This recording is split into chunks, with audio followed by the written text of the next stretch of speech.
Welcome back. I'm here with my mom, Kathy. Hi. And we are going to answer more of your questions, mostly regarding decluttering, but also the move and your new house. Yeah, lots of things. Yay. Let's jump in here. First off is someone said they love your new house. What do you love about it the most so far? Well, my favorite thing is the yard. I just go out and stand in there and look at everything. I love the house. It's just so open and it just seems bigger. And I like the way the rooms are laid out. It's pretty quiet. If someone's down the hall, you don't even hear anything. It's really nice. So I love everything about it, the house and the yard. I think because it's one floor, where before when you had the upstairs, downstairs, maybe you heard even more because if someone was upstairs and it was open plan and you just heard all that noise. Right, yes. And it seems bigger because, again, it's one story. Yeah. So it's more laid out long in different directions. And I think there's a different feel with having the wood floors, that having the underground, the raised foundation. The raised foundation. We were on a slab before, and it just has a different feel, which is weird. I didn't think so, but I can definitely feel the vibe. It's comfy. It's very comfy. It's cozy. I'm going to paraphrase this question, but I've had this question a lot of times throughout the 7 years or 8 years I've been doing YouTube, which is, why is the laundry in the garage or outside in California? I would say I've had it both ways in different houses, but I'd say the older way was in the garage, or what my grandmother had, they called it a service porch, which is kind of a laundry room, but it's really off the kitchen and it's strictly for that, maybe like a mud room, but we really don't need a mud room in California. But I think it has to do with the weather. It's good weather. Yeah. And when my grandmother had a service porch, she didn't have a dryer then. So she washed her stuff, walked down a couple steps and went out to the backyard and hung it on the line. And we were talking about this because I said most homes that I see in California have their washer and dryer either in the garage or the patio. And you said, no, I don't think so, because the homes you had lived in had a laundry room or laundry area. But it's interesting because I started naming off all the people I know. My mom, that was a 70s house. My dad, I think his was also my cousins, 70s after they got divorced. And all the cousins, theirs are in the garage. Mine, yours, everyone on this whole block and area in this neighborhood has it in the garage. I think it's a weather thing. And then in our previous house, we had it on the patio area. Right. So yeah, I think it must be something about the weather. Also, I would love a laundry room, honestly. I know. I would love to have a laundry room. I don't even consider what you had at your previous house a laundry room. It was a walkthrough. It was a walkthrough that had a washer and dryer in it. There was no place to fold, no place to hang. A true laundry room would be nice. A folding table, places where you can hang things, have all your stuff up overhead. And that would be. I would love that. And Grant and I actually talked for a long time. How could we possibly make a laundry room a portion in the garage or outside? We just came to the conclusion it's not going to happen. Yeah. There's no way. So we've moved on. Another question that I saw quite a few times, which maybe was just some confusion with the moving video, which is, why did you wait to move in? And either you can answer that. Why did you wait to move all the furniture and everything? Oh, yeah. Because we hadn't sold our house. We owned this new house, but we hadn't sold our other one. So if it fell through, it was in... You had an offer. Yeah, we had an offer. We were waiting. And if it had fallen through, we'd have to move everything back to stage it, because houses just don't sell empty, especially with the carpet. You needed it to be staged. Yeah. So that's why in some of the videos, you'll hear us say, well, we don't want to move everything yet. Right. Because we weren't sure. Another question is, are you wishing you got rid of even more when you started moving in here? Do you wish you had even decluttered more?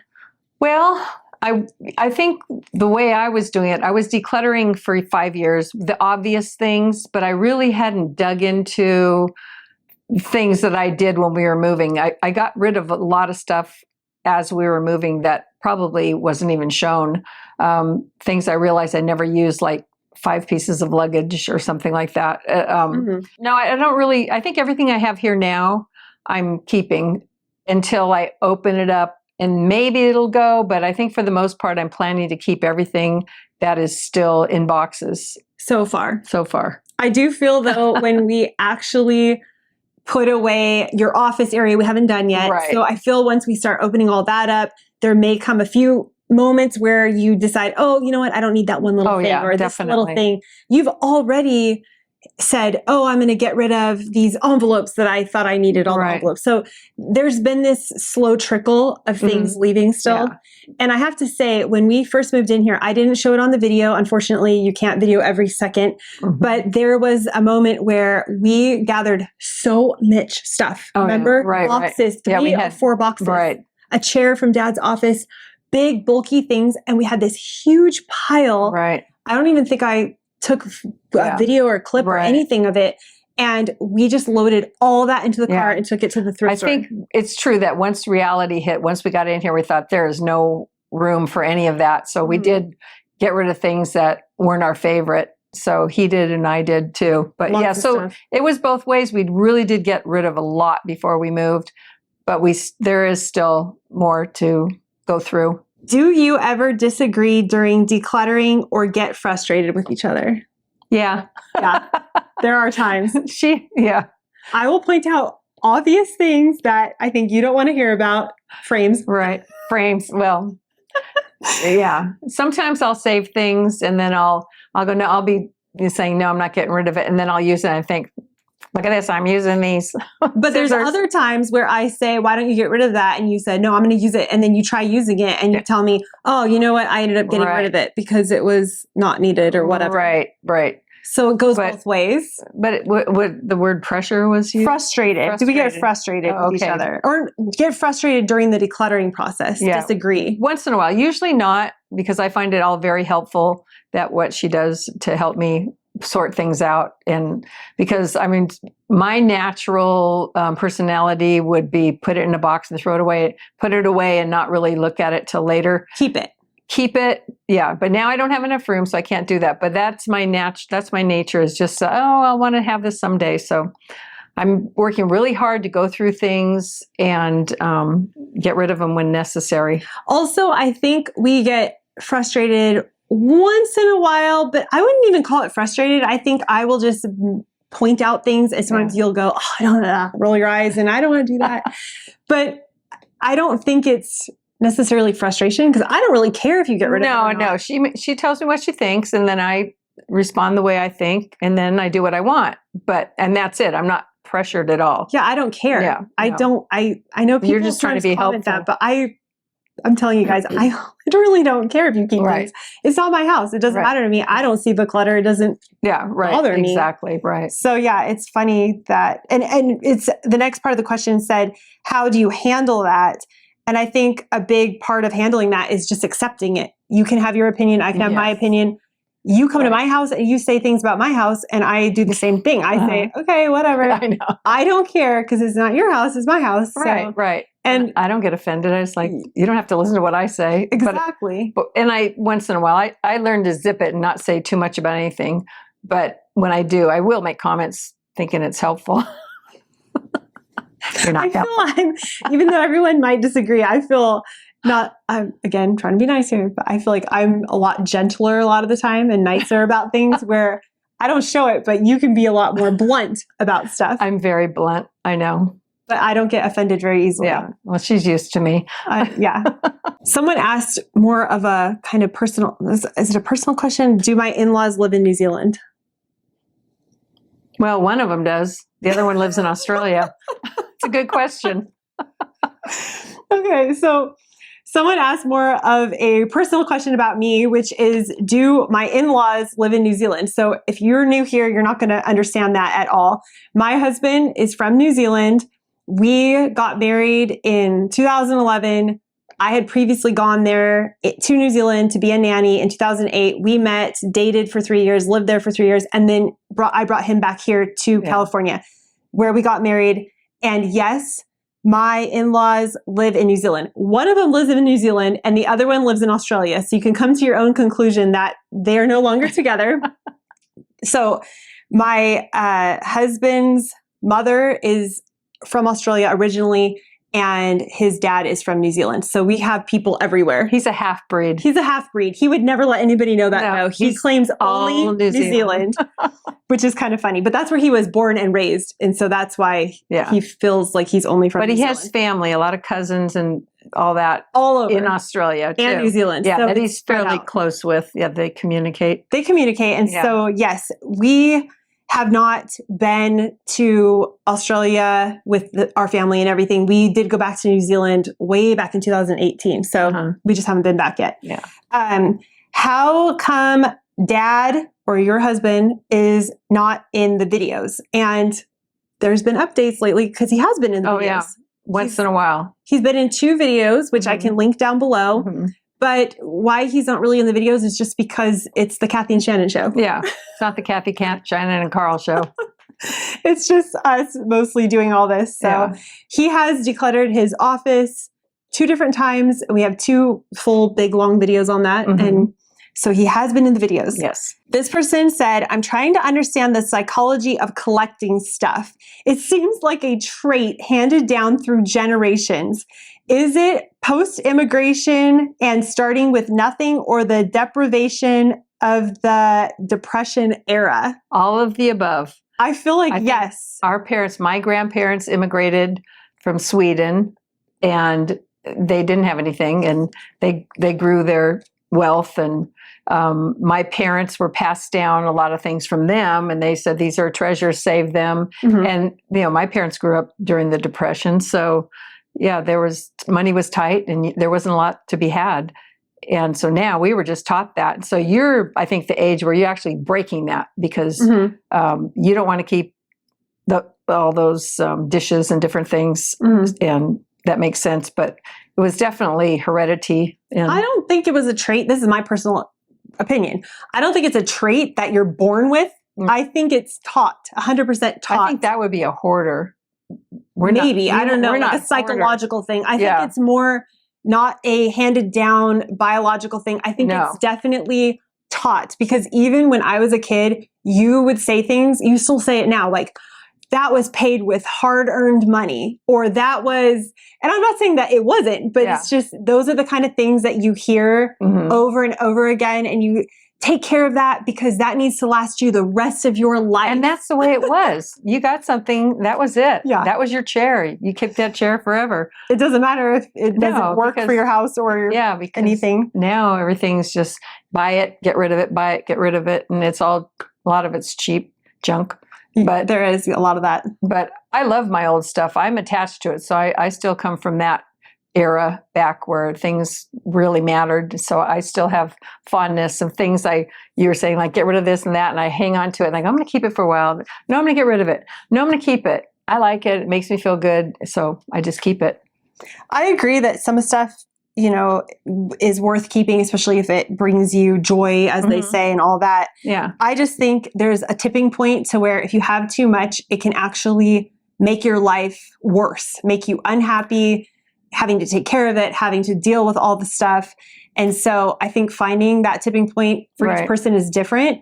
I do feel that I was raised, and I think most people my age were raised being told, this is very important to keep forever and hand it down to the next generation. It's going to be worth a lot of money. All those kind of words that makes you want to hold on to things, even if you don't need them in your life, even if they are causing you stress, you are told to keep them. So I think it's something that is taught. Yeah.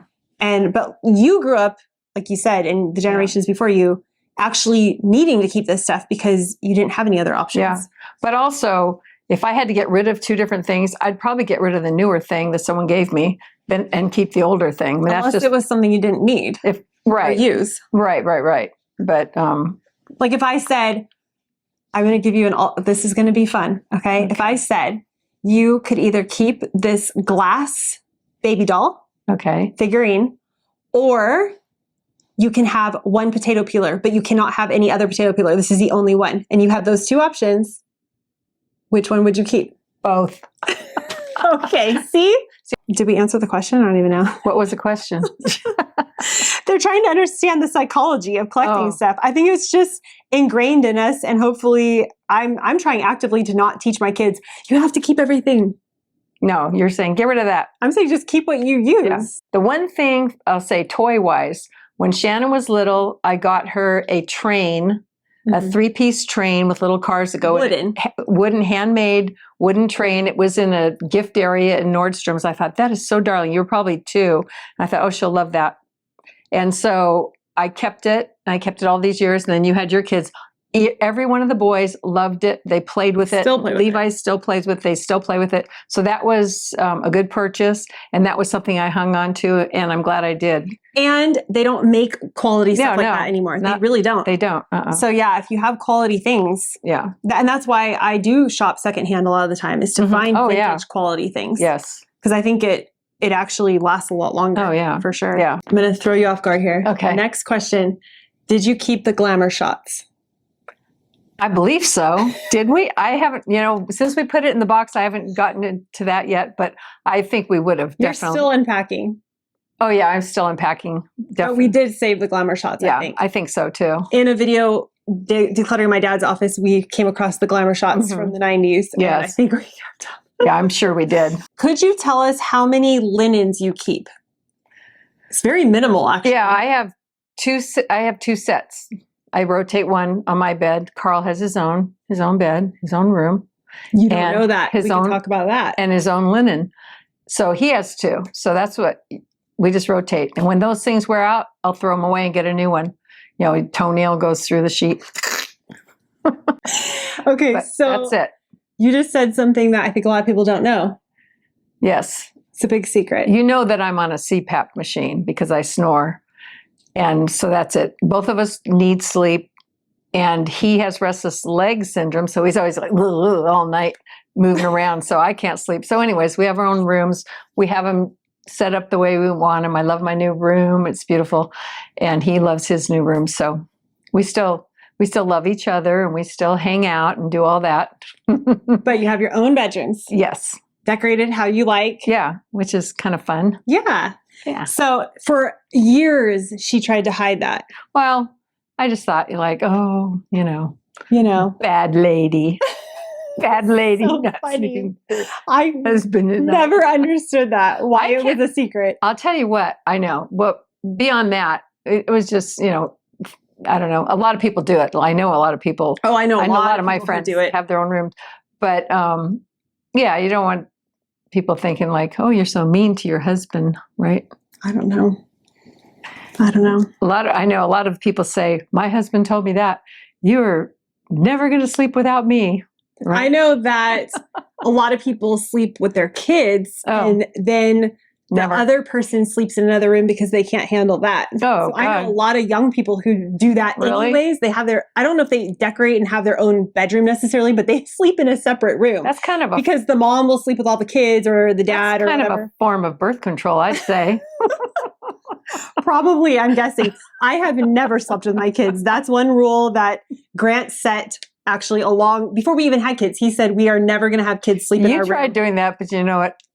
I'm not that kind of mom. I made you sleep on the floor off the bed. So if you want to She made me sleep on the floor. So that's so funny. When I was younger and I would get scared or something and I'd come in their room at night, she would say, you can sleep on the floor. And I would sleep next to their bed on the floor. Which is so funny. But Grant set that rule back before we even had kids. He said, no kid will ever sleep in our room, which they haven't. No kids have ever slept besides a newborn in its own cot. Right. But it's pretty funny. People are different, Oh yeah. You got to do what works for you. Yes. Especially sleeping. A lot of people like doing that. Yeah. Oh yeah. But I'm saying some people, it helps them to sleep if they let their kids sleep with them. Oh. But that's something that I remember when the dog used to jump up on our bed and sleep with that. You're laying like this and you can't twist your legs because the dog's sleeping between your ankles. Like, get off the bed. And she'd always get back up there. Oh, yeah. Right. Could you talk about eBay and selling items? Do you put a certain amount on items? Say I could get $20 for something and I can replace it pretty easily. So I'm donating the item, not going to try to sell it. So they're asking, how do you decide that? That's I've got one thing, something Carl had, this collectible boat thing that I'm hanging on to. I wrapped up. I said, once it gets settled, I'll try to sell it because they're going for about $350. But I just don't have the energy to do it right now. I'm not set up for that. That I will try to sell. I have different things. You look something up that you have, and if it's like, oh, it sells for $5. Well, you got to sell 10 of those to make $50. So I won't sell something unless it's probably over 30 or 50 at this point, because I would just rather give it away or give it to a friend or something. Because it's so much work. It is. It's a lot of work. Before I used to do eBay a lot, but I wasn't really doing much of anything else. I was helping a family member clear out all their stuff, and it was fun at the time, but now I just don't have time for that.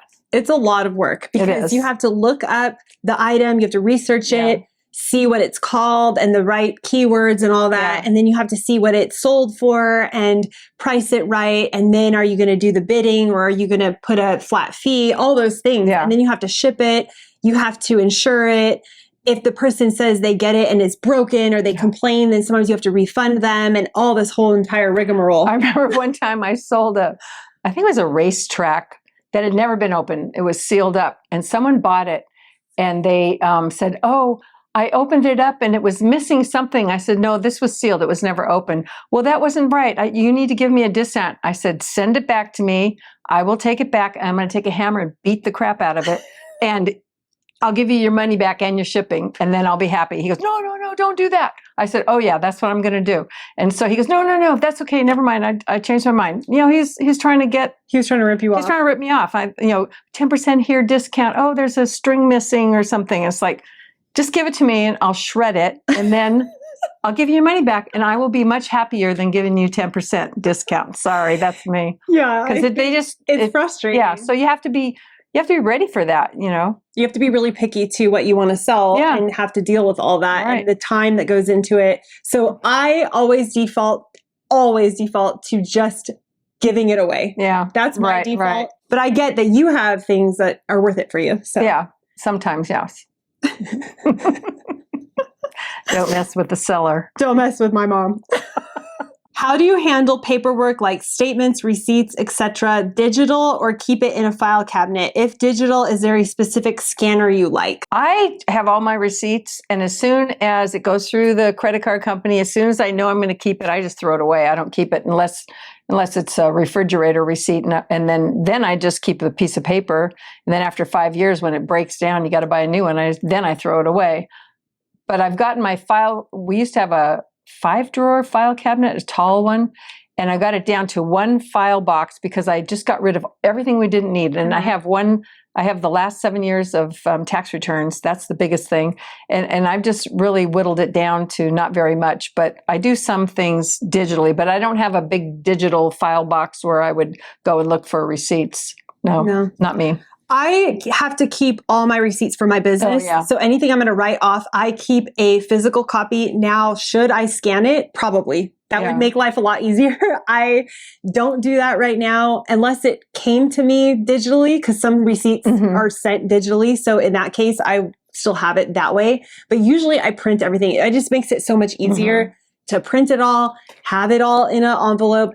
Now, once my taxes are done, there have been times where I will scan some things that are big or whatever and keep it digitally instead of having everything printed out in a big thing. But I only keep 7 years as well. Right. Or receipts that I might need to prove something and that sort of thing. Other than that, I get rid of all that. Yeah. I don't print out statements or any of that kind of stuff. Right. That's all digital, written down and then saved. And usually you can always refer back and get the digital You can usually do that. But the one thing I will tell you, in case you sell a house, you need to have all the receipts for any major improvements you do, because you will be paying capital gains, like we're going to be paying capital gains.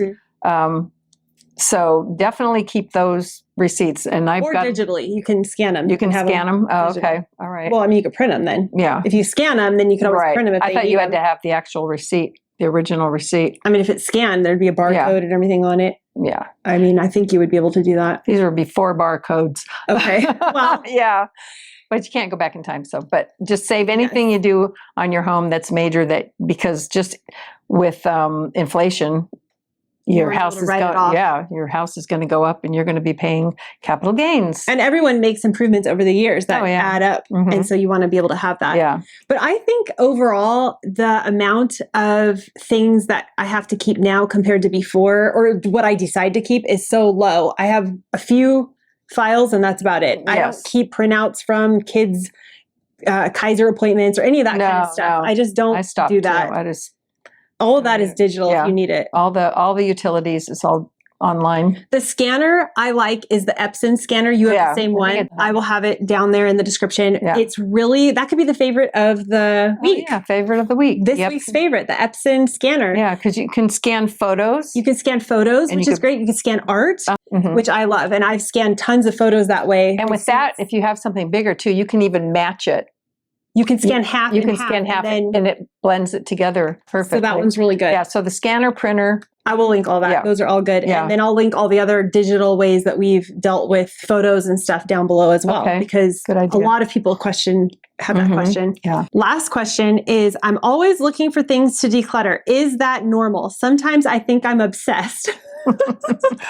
So I feel that if you're always looking for something to declutter, but you're not finding a ton of stuff, I feel you have arrived. You are kind of at your threshold that is good. You don't need to declutter as much. Maybe you've gone through everything. You've found all the things you don't need and you've gotten rid of them. And now you probably don't need to be doing as much decluttering. Yeah. That's what I found. After I decluttered everything before we moved here, I realized I was doing the same thing. I was searching constantly. What can I get rid of? What can I get rid of?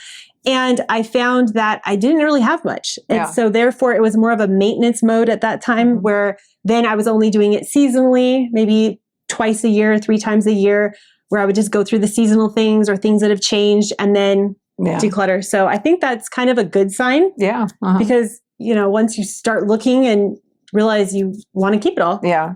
Now that the season's changing from winter to spring to summer soon, that's when I'm going to be getting rid of a lot of my worn out blouses, because I have been buying a few and I've still been wearing them. And I saw one on this channel. And I thought, oh, why was I wearing that thing? Gotta go.